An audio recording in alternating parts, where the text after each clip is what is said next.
Bonjour à tous et bienvenue dans Bonjour chez vous. C'est notre dernière émission de la semaine et on termine en parlant des vraies et fausses croyances concernant le prix à payer pour suivre Jésus. Parfois, c'est pas toujours très clair pour tout le monde. Il peut y avoir vraiment des pensées un peu bizarres par rapport à ça. Alors, on va tâcher de faire le tri et on va mettre de l'ordre dans tout ça avec Frank et Aurélie. Bonjour à tous les deux. Bonjour Evelyne. Salut. Bonjour Frank. Bon vendredi, ça va? Ça va bien? Ouais, en forme? Oui. Grosse semaine. Grosse semaine, elles sont grosses toujours nos semaines. Est-ce que votre semaine a été grosse à la maison? Cette expression est épouvantable. Grosse semaine. Alors, la semaine. Elle était grosse. Au Québec, on utilise beaucoup le mot gros et grosse, ouais. j'ai remarqué. Grosse c'est vrai. semaine, ça veut dire ouf. Ouais, de qui choses. était bien remplie. Ouais. Qui était bien remplie. Ouais, les semaines sont toujours bien remplies, je trouve. Hein. Ouais, tu trouves? Oui. Je parle pas juste de Bonjour chez vous, je parle de nos vies en général. Mais bon, c'était un autre débat à avoir. Eh oui. Donc aujourd'hui, on va voir un peu les fausses croyances, les vraies croyances par rapport au prix à payer. On va mettre de l'ordre dans tout ça. Et Frank, on va commencer avec toi. Tu voulais ajouter quelque chose? J'ai quasiment inventé un cantique là, pendant l'intro, mais je vais Vas-y. regarder pour Non, une non, prochaine vas-y. fois. Non, On peut y non, aller. Frank, c'est le moment. Vas-y, chante. Aïe, aïe, aïe, aïe, aïe, aïe. J'ai quasiment inventé un cantique. Faudrait m'expliquer comment tu fais pour quasiment inventer un cantique. C'est pas encore fluide, mais ça s'en vient. Ah, tu veux qu'on aille chercher Gordon? S'il serait là, il rirait. C'est sûr. Il était là, je dirais même. S'il était là, ouais. Voilà. Marie, Allez. peut-être que Marie pourra le chanter dans la prière inspirée. Ouais, on verra tout ça une autre fois. Allez, on commence avec la pensée du jour.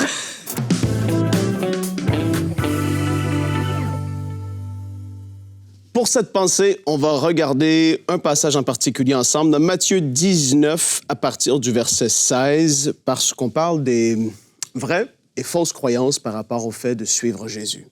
Et là, il y a ce jeune homme qui s'approche de Jésus et qui lui dit « Bon maître, que dois-je faire de bon pour avoir la vie éternelle? » Il y a beaucoup de bon là-dedans. « Bon maître, que dois-je faire de bon pour avoir la vie éternelle? » Il lui répondit « Pourquoi m'appelles-tu bon? Personne n'est bon si ce n'est Dieu seul. Si tu veux entrer dans la vie éternelle, respecte les commandements. Lesquels, lui dit-il? Et Jésus répondit, tu ne commettras point de meurtre, tu ne commettras pas d'adultère, tu ne commettras pas de vol, tu ne porteras pas de faux témoignages, honore ton père et ta mère, tu aimeras ton prochain comme toi-même.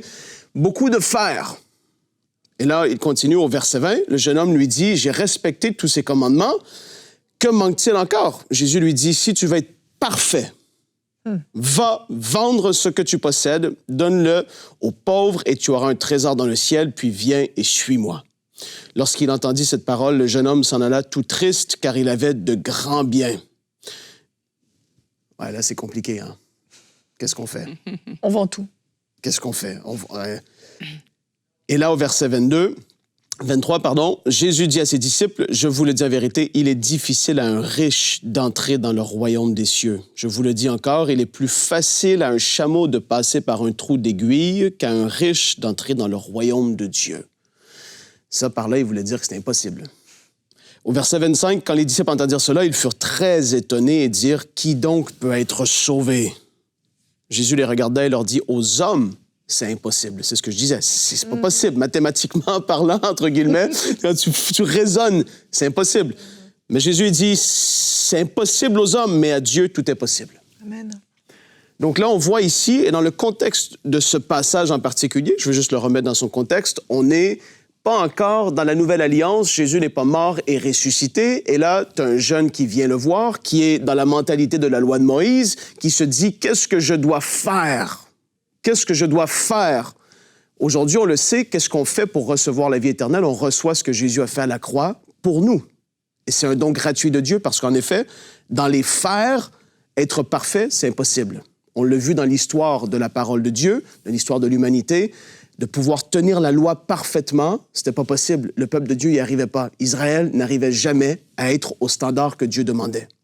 Et là, lui, il est là et il dit, mais qu'est-ce que je dois faire? Et puis on sait aussi que cette histoire-là parle du fait que ça révèle comment ton cœur est attaché aux choses que tu as, etc. Et puis là, c'est une question de cœur aussi, parce que Jésus lui dit, tu dois vendre tout ce que tu possèdes, et maintenant, après, viens et suis-moi. Et là, lui, il est tout triste parce qu'il dit, mais non, mais je suis trop attaché à mes choses encore. Et donc, tu vois, il y a une question de cœur, mais il y a aussi une question de, il était dans la mentalité de qu'est-ce que je dois faire pour être parfait. Aujourd'hui, on sait que le faire, Jésus le fait pour nous. Il a accompli l'œuvre à la croix. Mais aujourd'hui, ton cœur, il est attaché à quoi? Dans la pensée et dans l'émission d'aujourd'hui, on parle des fausses et des vraies croyances. Beaucoup de gens vont avoir des faux raisonnements par rapport au fait de poursuivre Jésus, j'ai besoin d'être pauvre.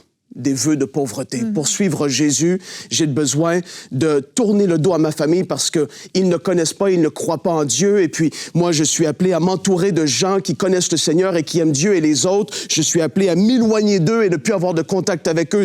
C'est des faux raisonnements, des fausses croyances qui sont là, mais j'ai envie de dire des mauvaises compréhensions de ce que Dieu demande dans sa parole.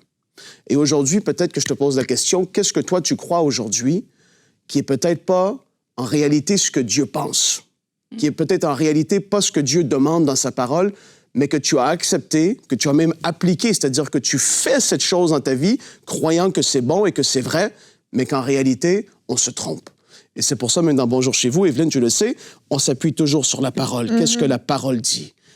On veut pouvoir être des enfants de Dieu qui comprenons et qui pouvons être matures dans notre foi pour discerner qu'est-ce que Dieu nous demande réellement versus qu'est-ce qui est des traditions des hommes. Des faux raisonnements qu'on a pu se construire en se disant, en effet, pour suivre Jésus, je ne peux pas être riche, je ne peux pas être prospère parce que ici, dans ce passage, je vois que c'était pas possible. Non, c'est une mauvaise compréhension de ce que Jésus est en train de dire dans un contexte qui est même pas le nôtre aujourd'hui. Donc, c'est ce dont on va parler dans l'émission de Bonjour chez vous d'aujourd'hui, Evelyne. Merci. Evelyne Lebon, je te remets la parole. Merci, Frank Boulin. Merci beaucoup. Le jeune homme... Comment j'ai un peu animé, là. J'ai ramené un peu de dynamisme. C'était impressionnant. Vraiment. T'as vu, Fou. T'as senti quasiment oui, il y a eu un coup de vent, je suis décoiffée là. Le jeune homme riche, je voulais en parler aussi. Tu l'aimes beaucoup. Le jeune homme riche, oui. On parle beaucoup. En fait, c'est parce que pour la thématique, le jeune homme riche, même tu l'as pris dans ta pensée, oui. c'est le plus évident, en fait. T'es en train de me dire, j'ai fait quoi de facile? Non, c'est ce que Aurélie est en train de dire. Non, tu aimes beaucoup le jeune homme riche. Le jeune homme riche, en fait, son problème, c'était pas l'argent, c'était son cœur. Et en fait, quand on parle de fausses croyances, de vraies croyances par rapport au prix à payer, c'est une histoire de cœur. En fait, le prix que j'ai eu à payer, moi, n'est pas le même que tu as eu à payer, Aurélie, et que Frank a eu à payer. En fait, ça dépendait du cœur. Le jeune homme riche, pourquoi Jésus lui a demandé de tout vendre? Parce que son cœur était attaché à ses finances et c'était comme une idole dans sa vie. Ça aurait pris la place de Jésus, en fait. Il dit « je veux te suivre », mais quand Jésus lui demande de tout vendre, il dit non et il part tout triste parce que ça prenait plus de place que Jésus dans sa vie. Oui. Et la question qu'il faut se poser quand on parle de vraies et fausses croyances, c'est qu'est-ce qui, dans notre vie, en fait, prend la place de Jésus? Qu'est-ce qui, dans notre cœur, domine par rapport à la parole de Dieu, par rapport à notre obéissance? Si Jésus me demande de renoncer à ça peut être ton métier, ça peut être peut-être une fréquentation, ça peut être, je sais pas, peut-être oui, ton argent, peut-être un statut, peut-être un lieu géographique où tu vis, ça peut être différentes choses.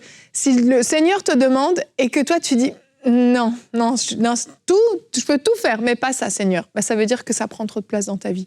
Mais encore une fois, de demander à Frank de déménager, c'est peut-être une montagne, pour moi, ça l'est pas, ou inversement, dans le sens où c'est personnel. Et on peut pas prendre comme ça une histoire dans la Bible et en faire une généralité et dire, si on veut suivre Jésus, si on veut vraiment se donner et être un vrai chrétien, on doit être pauvre, faire vœu de pauvreté, on doit faire vœu de célibat, parce que Paul a dit que c'était mieux d'être célibataire que d'être marié, donc il ne faut pas se marier.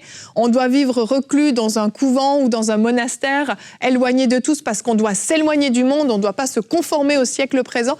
Et on prend comme ça des versets et en fait, on en fait quelque chose qui n'est pas du tout selon le cœur de Dieu. Et on l'applique à nous-mêmes et on met un joug, en fait, sur notre vie, finalement. Par rapport à ce verset, moi, le Saint-Esprit m'avait interpellé moi-même sur ça. Lequel, tu veux dire? Le verset sur le jeune homme riche. Oh, mais alors, Aurélie! Mais là où il demande de renoncer, etc. Et la question que je ressentais dans mon cœur, c'est de quoi es-tu riche. Parce que il répond, mais aux hommes, c'est impossible, mais à Dieu, tout est possible. Et lui, il dit, mais qui peut donc être sauvé? C'est fou, en fait, ce qui se passe. Et le Saint-Esprit me disait, de quoi est-ce que tu es riche? La richesse de toi ne sera pas la même richesse qu'une autre. C'est un peu ce que tu es en train de dire, Evelyne. Et quelquefois, on est riche aussi vraiment des mauvaises choses, hein, mais on ne se rend pas compte. Et quand j'étais allée regarder même dans le dictionnaire, je me rappelle, je disais, mais c'est quoi être riche en fait?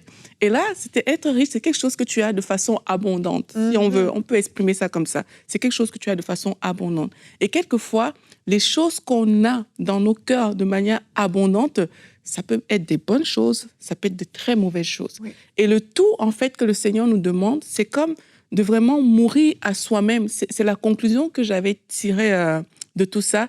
C'est quand tu es prêt à mourir à toi-même, c'est-à-dire à vraiment tout laisser à l'intérieur de toi pour le Seigneur, que là, tu vas pouvoir, en fait, suivre le Seigneur.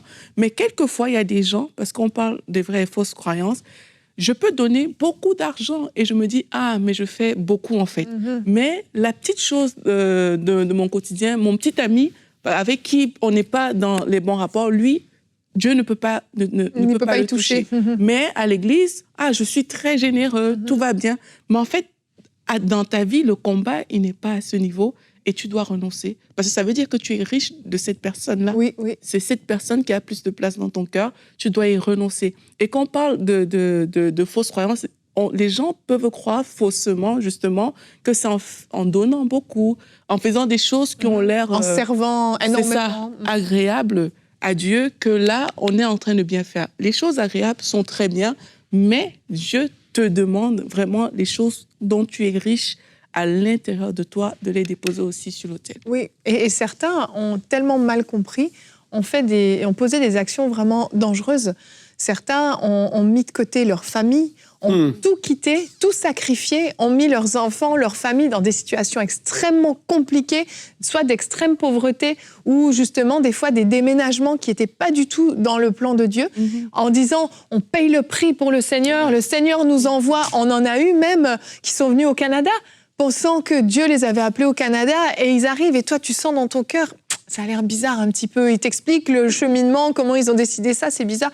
Et tu vois leur situation qui va de pire en pire, de pire en pire. Et c'est toute la famille qui en pâtit parce que toi, tu t'es dit, je dois payer le prix. Et c'est comme si, c'est presque un peu de l'orgueil spirituel. C'est plus j'en fais, plus je suis spirituel, plus je suis chrétien, plus je paye le prix, plus je souffre. Plus ça me fait mal, ou plus je souffre, ou plus c'est compliqué et difficile. Ça doit vraiment être là-dedans que Dieu veut par rapport à ce que tu dis, tout à fait. Et alors que c'est pas du tout ça, en fait, le cœur de Dieu.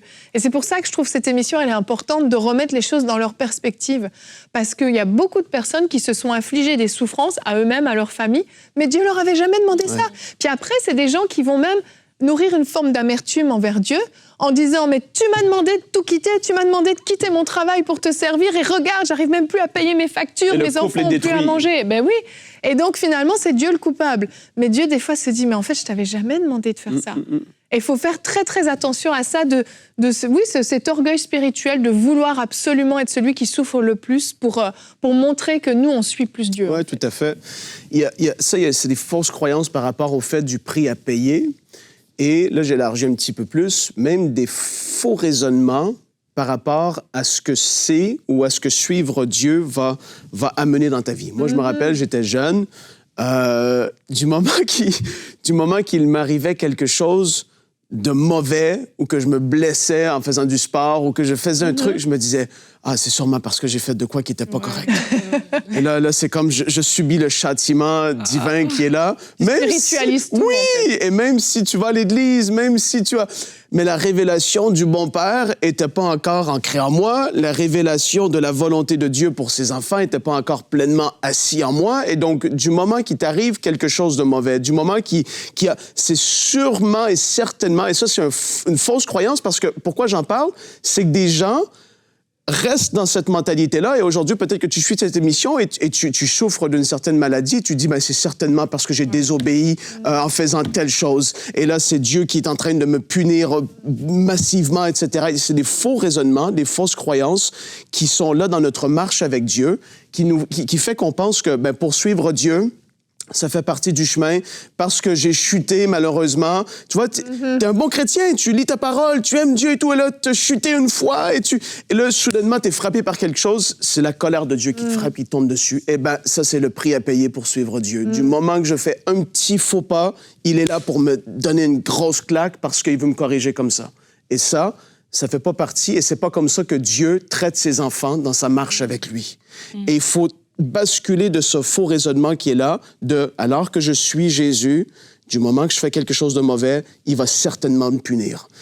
Une autre chose que je voulais aussi partager, Evelyne, c'est ce fait de dire, parce que je suis Jésus et que j'ai vu d'autres modèles autour de moi, servir énormément dans l'Église, et pour être un bon croyant, je dois absolument servir beaucoup dans mon Église locale. Oui. Ça l'amène un déséquilibre terrible dans la famille. On est absent au niveau des enfants, on est absent dans notre couple. Peut-être tous les soirs à l'église. La maison, c'est n'importe quoi. Puis on se dit, ben, c'est le prix à payer pour suivre Jésus. Mais à un moment donné, je suis désolé, mais Jésus veut qu'il y ait un équilibre dans ta vie. Bien sûr. Et Jésus est pour la famille. Et il est pour un couple heureux et une famille heureuse. Et ça, c'est des déséquilibres. Il veut qu'on serve, il veut qu'on puisse être une bénédiction pour son corps, mais du moment que ça l'amène un gros déséquilibre, je dis pas qu'il n'y a pas des saisons plus intenses, mais du moment que ça l'amène la destruction d'une famille, il y a quelque part, il y a quelque chose qui ne va pas, là. On n'est pas dans la volonté de Dieu, c'est non, évident. tout à fait. Vraiment, c'est important d'en parler. Je me rappelle quand j'ai donné ma vie au Seigneur, dans ma tête, je pensais que Dieu n'aimait pas les gens joyeux. Oh. Tu vois, parce que j'avais rattaché, je ne sais pas pourquoi c'était comme ça, mais j'avais rattaché le fait que j'allais en boîte de nuit quand j'étais plus jeune, etc. J'avais rattaché le côté festif, joyeux et tout au mal, en fait. Tout ça, c'est mauvais. Donc, quand j'ai accepté le Seigneur, vu que, bien sûr, j'ai rayé cette partie-là, du coup, c'est comme si j'avais rayé aussi tout ce qui est joie, parce que je rattachais la joie à ça. J'avais rayé tout ça. Et c'est un jour, quand j'étais à l'église, il y a un pasteur qui prêchait, et moi, je lui disais que non, moi, par exemple, juste rire, danser, des trucs. Il faut être sérieux, en fait. Il ne faut pas être, trop ouvert et tout. En plus, à l'époque, gloire à Dieu, c'est plus trop comme ça. À l'époque, les gens que je voyais dans le ministère, je les trouvais vraiment droits, sérieux. Ouais. Et je pensais ils sont que encore c'était droits, ça. mais ils sont peut-être moins sérieux. En tout cas, le visage, parfois... Fermé et tout, tout à non, fait. je comprends. Et moi, je pensais que suivre Dieu, en fait, ça prenait ça. Mais c'était faux, tu vois. Et puis là, d'ailleurs, à EMCI, je suis arrivée ici, j'ai vu des gens qui rigolaient quand ils servaient le Seigneur et tout. Et là, ça donne une autre perspective. Et parfois, on peut croire que Dieu veut certaines choses. Je suis allée voir un groupe, par exemple, de jeunes en Allemagne. Et eux, je leur disais, mais qui vous a appris l'évangile, comme Paul l'a dit, aux Galates? Parce que dans leur façon de penser, il fallait qu'ils soient habillés jusqu'ici, avec les cols roulés et les jupes jusqu'en bas, en fait. Et pour eux, c'était un sacrifice pour Dieu. C'était quelque chose qui était important pour suivre le Seigneur. Et quelquefois, on se base sur des choses comme ça qui n'ont aucune véracité biblique pour se dire, ben, moi, voici ce que je dois faire. En fait, si Dieu ne t'a pas demandé de le faire, c'est pas une vérité, en fait, que tu dois établir dans ta vie. Et les règles que les gens suivent ne sont pas obligées d'être les tiennes, en fait, quand tu as une relation personnelle avec Dieu. Donc, c'est important de se le dire, c'est qu'il y a vraiment des mauvaises choses qu'on peut croire. On a rattaché, comme moi, j'avais rattaché la joie au monde. Pourtant, la joie, c'est un fruit de l'esprit. Tu vois, je l'avais rattaché au monde. Les gens rattachent une façon de s'habiller à plaire à Dieu. Mais Dieu, il n'est pas dans ces choses, en fait. Chose majeure que les gens vont penser et que j'ai souvent entendu, c'est que pour suivre Jésus, je dois me faire baptiser d'eau. Mais quand je vais me faire baptiser d'eau, après ça, je dois être parfait. Vous voyez ce que je veux dire? Hein? Parce que là, c'est comme, tu l'as accepté à l'église, tu as levé ta main, quelqu'un t'a témoigné, tout ça. Mais là, mais fais-toi baptiser d'eau, c'est la prochaine étape et tout. Ouais, mais qu'est-ce qui arrive si je pêche après, si je chute après m'être fait baptiser? Il y a comme une marche gigantesque. Oui, c'est certain que c'est une démonstration de notre engagement et même c'est une mort à notre vieille vie. On ressort pour une vie nouvelle. Tout ça, c'est des vérités. Mais le fait de se dire que pour suivre Jésus, une fois que je suis baptisé, je dois être parfait, ça l'amène un joug. Oui, bien sûr. Et c'est pas comme ça que tu ne seras jamais baptisé si tu penses comme ça. Tout à fait, parce qu'il n'y a pas personne de parfait. D'ailleurs, c'est pour ça que Jésus est venu. Bonne nouvelle. Alléluia! Jesus, the perfect one. Yeah. Et donc, quand tu dis que pour le suivre, Dieu veut pas qu'on le suive avec un joug de la religiosité, parce que c'est là que tu vas tomber dans, justement, comme le jeune homme aussi, le faire. Voilà. Je vais devoir être parfait et atteindre la perfection. Je dois atteindre... Et d'ailleurs, il y avait des mouvements comme ça, même il y a 100, 200 ans, il y avait des mouvements qui prônaient la sainteté vraiment extrême et la perfection par nos propres œuvres. Et c'était des gens qui voulaient, par leurs propres œuvres, atteindre la perfection et de ce que Dieu demandait. C'est pas possible. Non. Et donc, laisse pas ça être un frein. Et je crois que je parle à plusieurs personnes en ce moment. Fais-toi baptiser. Et tu vas voir même qu'il va y avoir une joie. On a parlé d'une joie. Quand tu vas sortir tu vas être plongé, tu vas ressortir, tu vas être tellement rempli de joie parce que tu vas avoir en effet pris cette décision d'être « je suis à fond et je suis Jésus », même si ça se peut que ça arrive, qu'il arrive des complications. Non, ça ne dérange pas, fais-toi baptiser quand même. C'est une fausse croyance de se dire que je dois être parfait après. Le diable veut te garder hors de ce chemin qui est la volonté de Dieu, celle du baptême d'eau. Oui, vraiment. Et puis, il y a un prix à payer, entre guillemets, quotidien. Tu vois, il y a les gros renoncements qu'on a eus dans nos vies, renoncer à une relation, renoncer peut-être à des études, à quelque chose. Il y a eu ces gros renoncements pour suivre le Seigneur. Et puis, il y a les renoncements quotidiens, en fait, qui a un prix à payer quotidien, qui est le renoncement des œuvres de la chair. Et Romains 8,5 nous dit, c'est notre verset du jour, « Ceux, en effet, qui vivent selon la chair s'affectionnent aux choses de la chair. Tandis que ceux qui vivent selon l'esprit s'affectionnent aux choses de l'esprit. » C'est un des versets les plus simples de la Bible. J'aime les versets simples comme ça. Surtout dans Romains, il n'y a pas beaucoup de versets simples.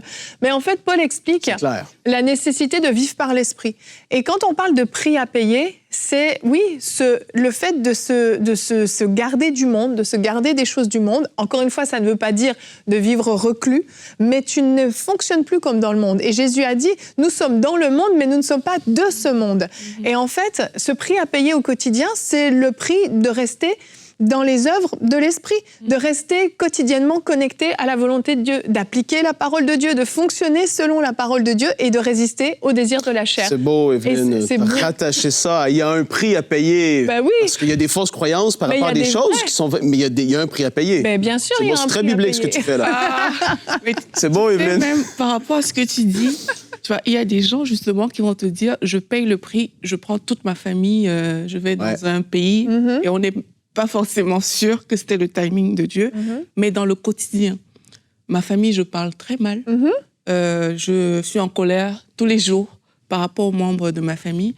On ne réalise pas qu'en fait, le prix à payer, c'est ça. C'est parle bien à tes enfants tous les jours. Oui.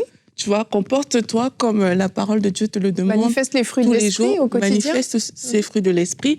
Mais parfois, on va juste rattacher ça aux grandes choses et aux très grandes décisions de la vie. Mais comme tu dis, c'est vraiment les petites choses. Hein. Et la Bible dit que c'est la fidélité dans les petites choses ouvre la porte, en fait, pour de plus grandes choses. Mais quand dans les petites choses, tu manques de fidélité, mais que ton œil est en train de vouloir faire ou accomplir de grandes choses, il y a un problème quelque part. Et je pense qu'on doit retrouver cet équilibre, même en tant que chrétien, parce que parfois on l'oublie. On pense que Dieu va te dire de conquérir le monde, mais ta famille conquiert déjà ta famille que tu vois tous les jours avec toi. Et je crois que c'est aussi ça, ce que tu appelles les sacrifices du quotidien. Vivre chaque jour dans l'esprit, ça commence vraiment dans notre... Dans notre siècle. Voilà, dans notre siècle. Oui, puis je sais pas, tes collègues sont en train de médire sur la patronne. Bah toi, tu payes le prix, entre guillemets, tu te gardes de ça, tu t'éloignes de ça, tu vas pas là-dedans. Peut-être que oui, tes amis vont aller en boîte de nuit, et ben toi tu vas pas y aller, tu vas renoncer à ça. Et c'est quotidiennement. Ça veut pas dire encore une fois que c'est une souffrance absolue puis qu'on est là, je voulais y aller, je peux pas. Non, parce que les désirs de l'esprit en fait sont transformés. Quand on est né de nouveau, on a vécu quelque chose, nos désirs ont été transformés. On en a parlé dans d'autres émissions. Mais ce qu'il faut comprendre, c'est que oui, il y a un prix à payer parce qu'on n'est plus dans ce monde, on n'est plus de ce monde, mais on est là, on est dans ce monde et on a la responsabilité de briller. On a la responsabilité d'avoir un bon témoignage autour de nous comporter comme Jésus nous l'a demandé. Il a dit, si vous m'aimez, eh bien, appliquez mes commandements, respectez mes commandements. Donc, toutes ces choses, c'est un prix à payer au quotidien, mais qui est bon et agréable. Et il va y avoir ce prix à payer qui est là, rien de drôle dans tout ça, mais qui est une réalité, celle de la persécution. Exactement, ça en fait partie. Et ça, Jésus en a parlé. Il avait dit qu'on est des brebis parmi les loups. Et puis, c'est certain qu'il y a un prix à payer pour suivre Jésus. Certainement, dans certaines communautés, certains pays du monde, c'est beaucoup plus compliqué que dans d'autres. Si tu es dans un pays où est-ce que la persécution est quasiment non existante, tu dis merci Seigneur parce qu'aujourd'hui, tu t'es levé et tu n'as même pas à t'en soucier, mais dans d'autres endroits, c'est épouvantable. Ben oui. Il y a un vrai prix à payer. Et le prix de ta vie, parfois. 100%. Et ça, c'est une réalité. En effet, il y a le renoncement qui est là. Il y a une vie de consécration qui va demander un prix à payer pour suivre Jésus et à aller plus loin. Et il y a aussi le fait de ce fameux passage de porter sa croix. Chacun va avoir son appel, sa mission que Jésus va te demander de faire. Au début, ça peut être hors de ce que tu avais pensé, que tu avais prévu. Tu en as témoigné, même toi, animer une émission. Ben oui, bien sûr. Ça t'a étiré, mais à un moment donné, quand tu entres dans ces choses, parce que tu es dans la volonté de Dieu, même si ça te demandait un prix au début, il va y avoir une joie en le faisant. Il va y avoir une paix en le faisant. Et j'ai envie de dire aussi, il y a beaucoup de personnes qui vous dites... pour que je puisse suivre Jésus, que je sois agréable à lui, ça va dire renoncer à faire ce que j'ai envie de faire, à mes rêves et même aux activités que j'aime faire, etc. Il va me demander d'aller dans des endroits éloignés, très compliqués, tout ça, parce que c'est des choses que vous avez vues. Ça ne veut absolument pas dire ça. Dieu a mis des talents en vous, des capacités pour que vous puissiez briller dans des secteurs de la société, dans des façons de... Et ça, c'est des faux raisonnements qui sont là. Parfois, il peut nous demander quelque chose qui nous sort de notre zone de confort, mais quand on va être dedans, à cause qu'il nous l'a demandé, il va y avoir une joie et une paix. Mais ça ne veut pas dire que tu ne vas pas pouvoir accomplir des rêves, faire les voyages que tu aurais voulu faire, avoir une vie heureuse avec tes enfants et les voir et être grand-parent et ci et ça. Non, non, pas du tout. Et ça, il faut refuser ces choses malgré qu'il y a un prix à payer. Vraiment, vraiment. Je vous encourage à prendre le temps de prier régulièrement. Seigneur, je veux faire ta volonté. Quelle est ta volonté? Dépose ta volonté dans mon cœur, dans mes pensées. Je veux te suivre comme toi, tu veux que je te suive. Et comme je l'ai dit, ça va être différent. Donc, ne regardez pas à droite et à gauche et dites-vous, il faut que j'applique ce modèle-là, que je marche comme lui ou comme elle. Non, le Seigneur a un appel, oui, spécifique pour vous. Et il y a des choses qu'il va vous demander de renoncer de manière spécifique.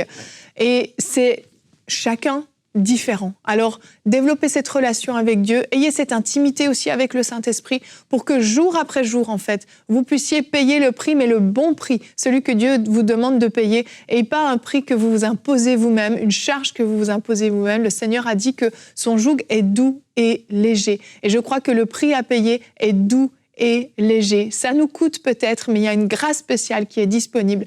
Alors vraiment que Dieu vous fortifie. Si vous avez des choses auxquelles vous devez renoncer, c'est difficile en ce moment, soyez fortifiés. Cette semaine, on a parlé des mauvaises fréquentations. Peut-être que vous avez une relation à laquelle vous devez renoncer. Que Dieu vous fortifie, vous donne cette grâce pour pouvoir le suivre. Et ne faites pas comme le jeune homme riche à repartir tout triste. Mais au contraire, vous pouvez dire « Oui Seigneur, je le fais » et repartir avec un sourire, avec joie. Parce que oui Aurélie, la joie fait partie aussi du combo du Seigneur et on en a parlé d'ailleurs lundi. Merci à tous d'avoir été avec nous. Merci à vous deux pour cette émission et on se retrouve lundi. Passez un très très bon week-end dans la présence de Dieu.